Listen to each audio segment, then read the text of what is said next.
Hi, today we're going to learn about Abram saving Lot, told by King Loud.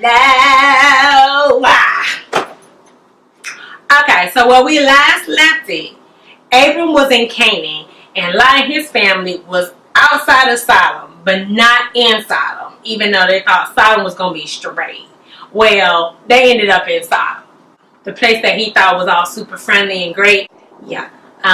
It wasn't. So what happened was, it was a whole lot of turmoil going on in Sodom. It was a part of a war. It was like a hostile takeover.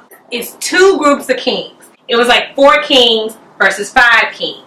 Now, it's a lot of details and it's a lot of names that are really, really weird.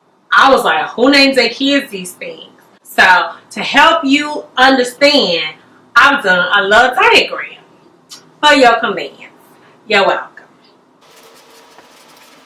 Alright. So keep up. This is where it gets juicy. So we got Amraphel, king of Shinar.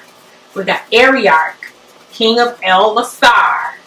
We got Kedorlaomer, who is the king of Elam. And we got Tidal, who is the king of Goyim. What are their names? I don't know. Okay. And it's them versus these other kings. We got King Bera, who's the king of Sodom. We got King Bersha, who's the king of Gomorrah. We got Shinab, who's the king of Admah. We got Shemember, who's the king of Zeboian. And then we got the king of Bela. Okay. So then they joined forces, those 5 kings over there, joined forces in the valley of Siddim. That's also known as the Dead Sea Valley. Siddim is not Sodom. It's Siddim. Okay.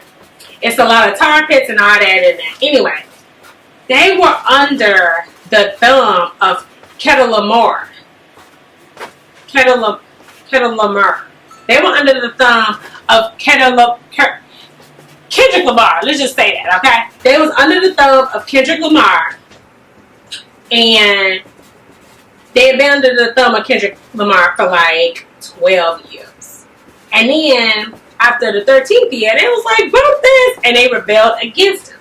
So then the year after that, the kings in the first group, they went on a major power trip, and they just defeated like a whole bunch of people. The Rephites, the Zuzites, the Emites, the Horites, and then they turned back and conquered the whole territory of the Amalekites and the Amorites. These 4 kings was doing the doggone thing, okay? So then the second group of kings, they drew up the battle lines against the first group of kings. They was like, bump this over in the valley of Siddim. And then the kings of Sodom and Gomorrah, though, they fled. I'm guessing it was like chicken. But when they fled, their men went after them and they slid into the tar pits. That's jacked up because tar pits are sticky and stanky and hot, okay? And then everybody else ran for the hills, literally. So then the first group of kings were able to seize all the goods of Sodom and Gomorrah, including Lot and his family. So now that you had that breakdown, you're welcome. This is where we can pick up. So one of Lot's men was able to escape, and he ran and found where Abram was. And he was like, he's a prisoner. They're taking all his stuff. They're messing with his wife and his kids. They have like a campfire and they're making fun of it. It's like really, really, really gnarly in a bad way, right? Right. So then Abram was like, oh my gosh, I'm going to have to go and get my nephew. We're going to have to do an attack. I know. I'm going to get the men that I've trained because they are really good.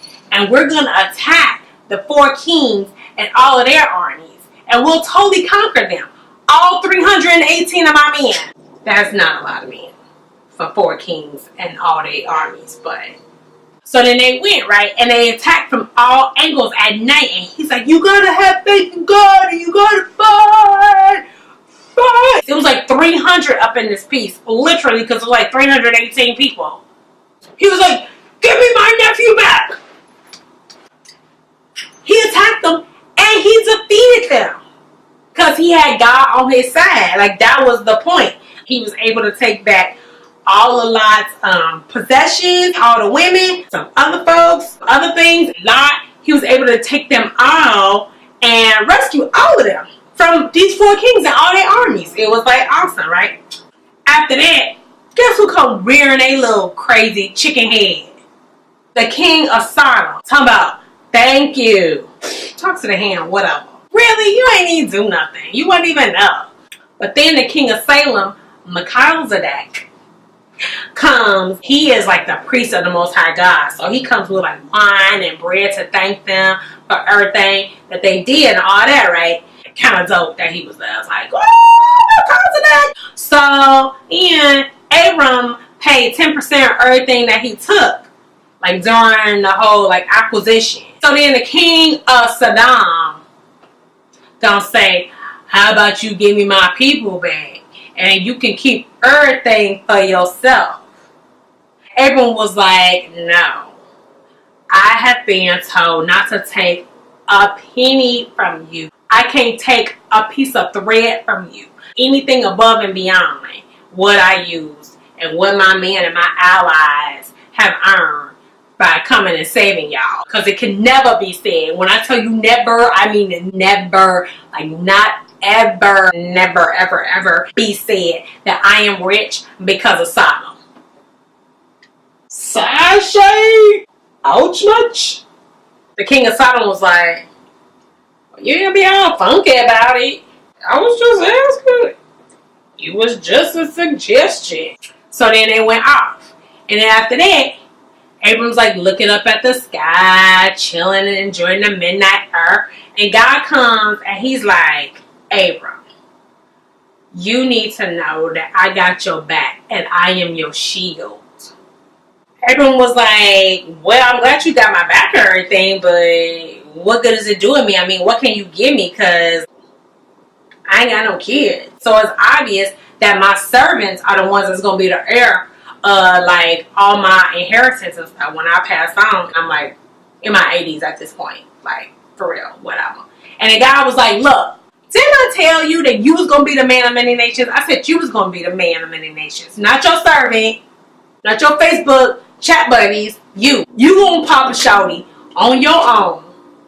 And that's what's going to happen. And Abram was like, well, God, I believe you, but how do I know? God was like, ain't that, if you believe me, what you mean, how do you know? Because you believe me. Are you confused? Am I confusing you? Am I confusing you? You're confusing me because I don't know what that means. Like, I believe you, but how do I know? What are we, Whitney Houston? Like, what's going on? You're going to be popping off shouties, homie. For real. Like, look up at the sky. Are you looking? Like, look up. Why are you looking at me? Look up. Up. Yes, up there. You see all them stars? Count all them stars, because as many stars as you can count, that's how many shouties you're going to have. Okay, fine. How about this? How about this? Give me a 3-year-old heifer and a 3-year-old goat and a ram. And then give me a young dove and a young pigeon. How about that? And sacrifice. Make a sacrifice. Did that make you feel better? And then Abram was like, okay, I like when I do sacrifices. So he went off and he just sacrificed. And then God was like, okay, so let me be frank right now. Now, like I said, all this land is yours and for your offspring. But for 400 years, they are not going to be treated properly in the land. They're going to be pretty rough, but I'm going to be there all the way through. And I'm going to see them. And then at the end, they're going to triumph. It's just 400 years. It ain't, ain't that long, whatever. But know this. The land is going to be yours. Like, I'm going to make a covenant with you right now. The land is going to be yours, and you're going to get the land from, like, a list of people.